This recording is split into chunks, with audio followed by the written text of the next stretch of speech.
হাদিসে আসছে রমাদানে 3 ব্যক্তির দোয়া ফেরত দেওয়া হয় না। সালাতুন লা তুরাদ্দু দাওয়াতুহুম, এর মধ্যে এক ব্যক্তি হলো লিস-সাইম হাত্তা ইফতির, রোজাদার ব্যক্তি ইফতার করার আগ পর্যন্ত সারাদিন ভর তার দোয়া কবুল হয়।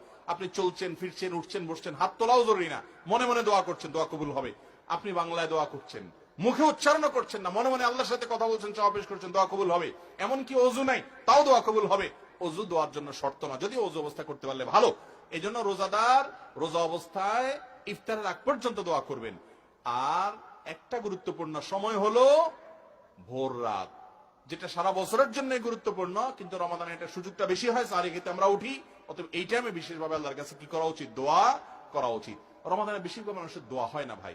দোয়া না করলে কিসের রমজান? দোয়াটাই তো ইবাদতের মূল। অতএব রমাদানে আপনার প্রতিদিন না হইলেও 15-20 মিনিট আপনি আল্লাহর সঙ্গে একান্তে কথা বলবেন, তাহলে ইনশাআল্লাহ রমাদান শেষে মাপ পাবেন। আপনি দরখাস্তই করলেন না, জমা দিলেন না, অ্যাপ্লিকেশনই করলেন না, কিভাবে মাপের আশা করেন?